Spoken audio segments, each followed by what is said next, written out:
They told you potatoes need rows. Long ones. 30 feet of turned soil, hilled twice, fertilized on schedule, dug up at the end of the season. That is the version of potato growing that every seed catalog, every extension service, every gardening magazine has been selling for the better part of a century. Buy the seed stock, plant the rows, come back next year and buy more.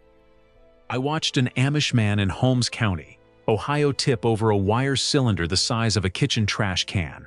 What rolled out across the ground stopped me cold. More than 50 potatoes, from 4 square feet of ground. He told me it took him 20 minutes to set up in spring.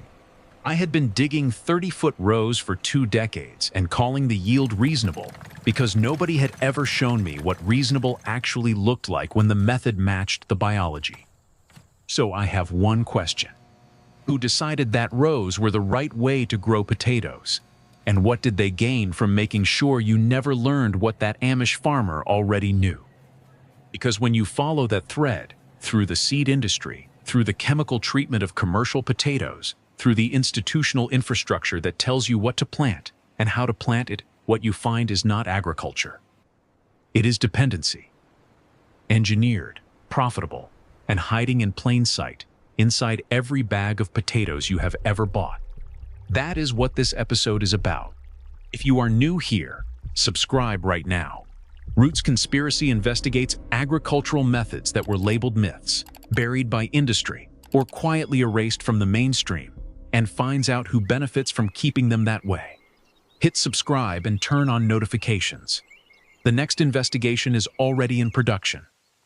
The potato is the most consumed vegetable in America, 117 pounds per person per year. It is the backbone of the American diet in a way that almost nothing else matches. And it has been growing wild in the Andes for thousands of years, on steep, rocky hillsides where soil naturally piled against the stem as the plant pushed upward, burying it continuously, triggering new growth at every level, producing tubers across the entire length of the covered stem. That is what a potato plant is built to do. The Amish never forgot it. Amish farming communities in Ohio, Pennsylvania, and Indiana have been growing potatoes vertically, in cylinders, in straw mounds, in layered structures that work with the plant's native biology for generations. Not because someone taught them a gardening hack, because they were farming before the seed industry existed to tell them otherwise. Before the chemical companies arrived with sprout inhibitors and yield projections and the language of modern agriculture that sounds like science but functions like a sales pitch. Before the extension services funded by those same companies started handing out standardized planting guides that looked like recommendations but functioned like product manuals designed to keep the purchasing cycle intact. Jacob is an older farmer in Holmes County. He has the kind of hands that look like they have been working soil since before most of us were born, because they have. His neighbor, a conventional farmer, plants the same 30-foot rows his father planted. Same hilling schedule. Same certified seed stock from the same regional distributor. Same yield, more or less, every year. Jacob sets up 2 wire cylinders in about 20 minutes. Straw, compost, seed potatoes, water. Done. At harvest, his neighbor pulls 40 pounds from a 30-foot row. A reasonable outcome. Completely standard.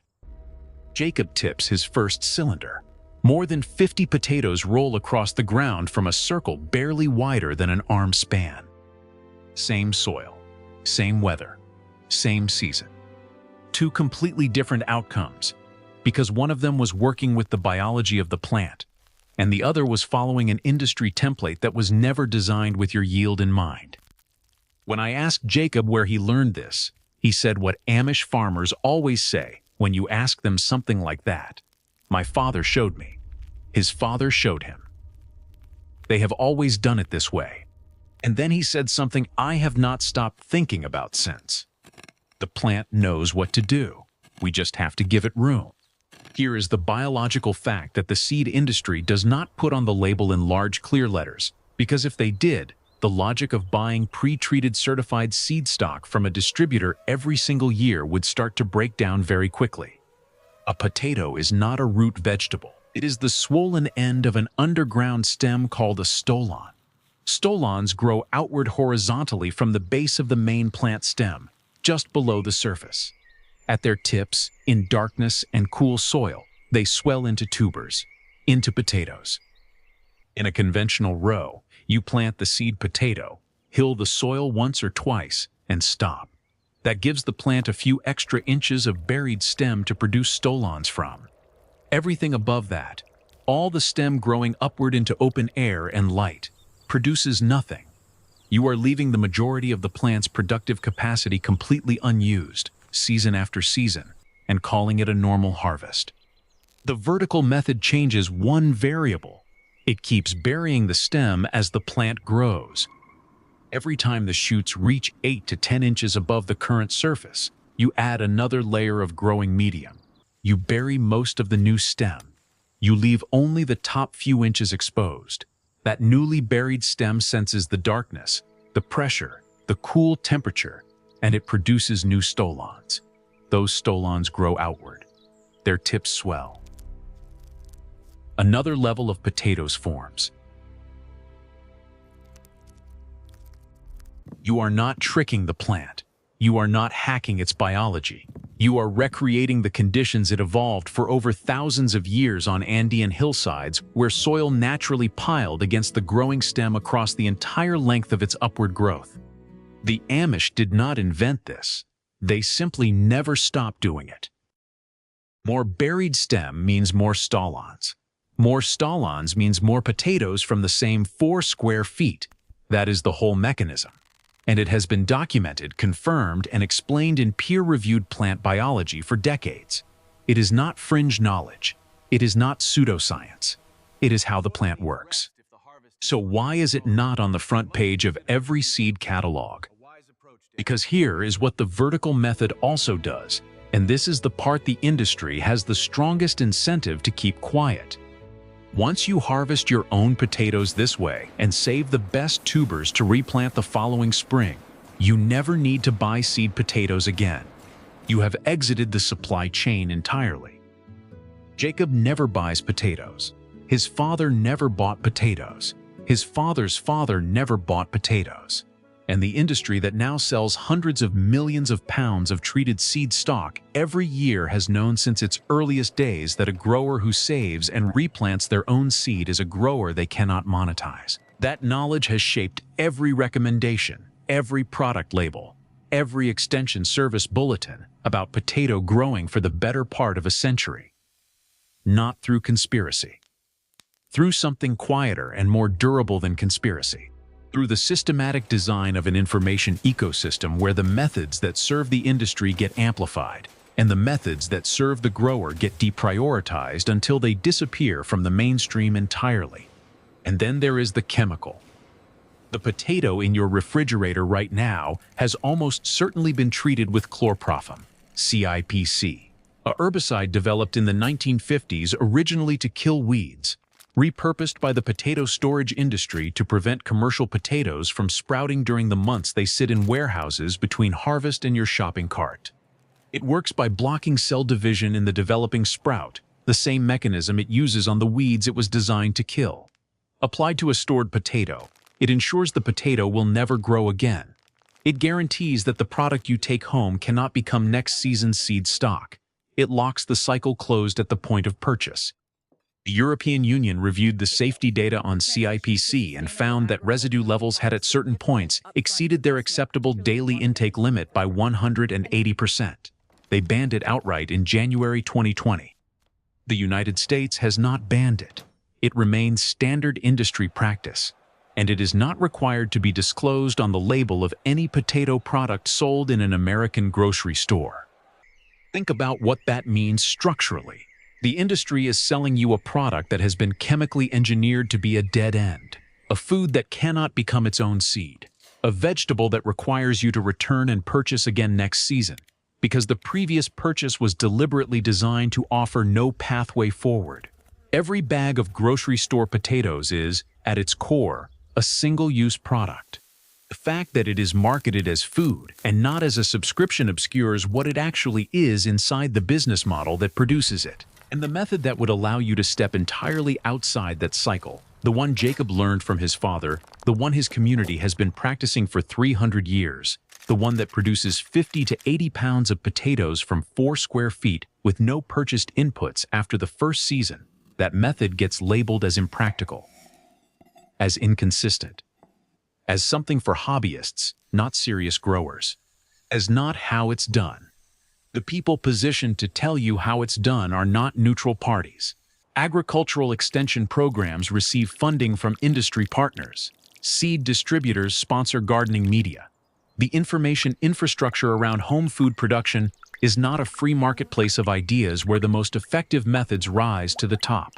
It is a landscape curated over decades by entities with a direct financial interest in keeping you purchasing.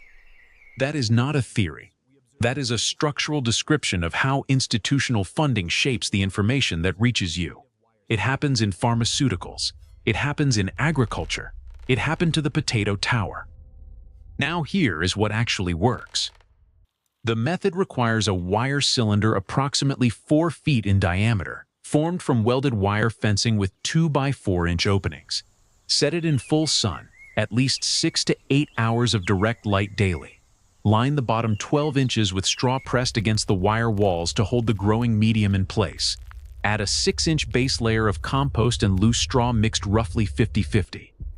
Place 4 to 5 seed potato pieces on that base layer, eyes facing up, evenly spaced.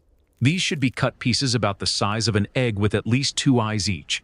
Cut 2 to 3 days before planting and left in a cool, shaded spot to callus over. That sealing step is not optional. It prevents rotting before the plant establishes. Cover with another 4 to 6 inches of the compost and straw mix. Water until the entire column is evenly moist. That is your starting point. 1 to 2 weeks later, green shoots push through the surface. This is where the method diverges completely from everything conventional potato growing tells you to do. You do not stop hilling. Every time those shoots reach 8 to 10 inches above the current surface, you add another 4 to 6 inches of growing medium around the stems, burying most of the new growth and leaving only the top 3 to 4 inches of foliage exposed. You repeat this 3 to 4 more times across the season. Each addition triggers a new round of stolon production along the newly buried stem. Each round of stolons produces another level of tubers. One critical detail that the seed industry has very little incentive to put in large print anywhere. Variety selection determines whether this method produces 50 to 80 pounds or 10 pounds of disappointment, regardless of everything else you do correctly. Potatoes come in 2 fundamental growth types. Determinate varieties produce all of their tubers in a single layer near the base of the plant. They set their stolons once. Additional hilling after that point produces nothing. The plant's genetics are fixed at germination, and no amount of faithfully added straw and compost will override them. The most popular, most widely sold, most familiar varieties are Determinate. Yukon Gold is Determinate. Red Norland is Determinate. Most fingerlings are Determinate. They are excellent eating potatoes. They have no place in a tower. What you need are late-season indeterminate varieties, plants genetically built to keep producing new stolons along buried stem length as the season progresses. Russet Burbank, Elba, German Butterball, Katadin. These take 100 to 135 days to mature. They need a full season. What they give you in return, inside a properly managed tower, is the kind of harvest that makes you stand in your garden doing math out loud. The seed industry profits from selling you certified seed stock of any variety you choose. They have limited incentive to make the determinate versus indeterminate distinction prominent, clear, and impossible to miss on every label. So it is not. It is buried in technical language on the back of the packet, absent entirely from many retail displays, and never mentioned in the mainstream gardening content that those same industry partners advertise against. And most growers who try this method and fail never learn why. They conclude the method does not work. They go back to their rows, and the cycle closes again exactly where the industry needs it to close. When your plants flower, stop adding layers. Flowering signals that tuber formation is well underway. The plant now needs to shift energy from producing more stem to swelling what it has already set. from flowering to harvest is typically 4 to 6 more weeks. Wait for the vines to yellow and die back naturally. Those final weeks are when tubers put on their last weight and skins harden for storage. Then cut the wire ties. Unwrap the cylinder. Step back. The entire column collapses, and what is inside it comes with it. Potatoes at every level, from every round of stolon production you triggered across the season. Every one of them from 4 square feet of ground. Jacob's father showed him this. His father's father showed him. 3 centuries of Amish families feeding themselves from structures that fit inside most people's living rooms, using seed they saved from their own harvest, independent of every supply chain that was built around the assumption that they would eventually need to participate. They never did, and the scale of what that represents is worth sitting with for a moment. 300 years of families feeding themselves from seed they saved, methods they inherited, and biological knowledge that no supply chain could touch, because it was never written down in a catalog or sold in a bag. It lived in the hands of the people using it and passed directly from one generation to the next, without ever entering the system that needed it to disappear. And that is the part the industry cannot solve for. You cannot spray a wire cylinder with Chlorpropham. You cannot make straw proprietary. You cannot put a patent on the biological fact that buried stem produces stolons. You cannot stop a family that saves its own seed from opting out of the purchasing cycle permanently after the first season. What you can do is make sure that family never learns the method exists, that it gets labeled impractical, that the mainstream information infrastructure talks about 30-foot rows and certified seed stock and sprout inhibitors and never once mentions what Jacob knew, what his father knew, what 300 years of farming without industry input looks like when it rolls across the ground in front of you. 50 potatoes, 4 square feet, 20 minutes of setup in spring, 300 years of a community feeding itself from seed it saved and knowledge it never let go of. That is what they did not want you to find out. Subscribe, and I mean right now. What this episode documented is one method, one example of knowledge that was not suppressed by force or by fraud, but by the quieter and far more effective mechanism of institutional deprioritization, of funding shaping recommendations, of a supply chain engineered to close at the point of purchase and stay closed across generations, of an information ecosystem where the methods that cost nothing and require no repeat purchase are consistently the ones that never make the front page.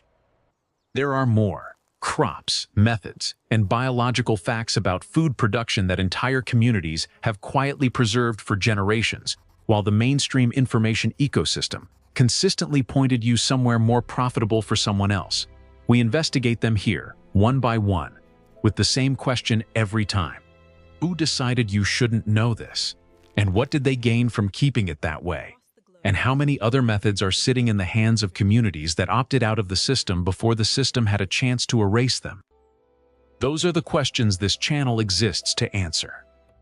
If that question matters to you, subscribe, turn on notifications, share this with someone who has been digging 30-foot rows and wondering why the math never quite adds up, and never once thought to ask who wrote the instructions they have been following all along. Drop a comment. Which variety are you planting first? And if you have already tried a potato tower, tell me what happened, what variety you used, what your yield looked like, and whether anyone told you beforehand about the determinate problem. I read every single one. The answers in those comments are part of the investigation too. The next episode goes deeper. You do not want to miss it.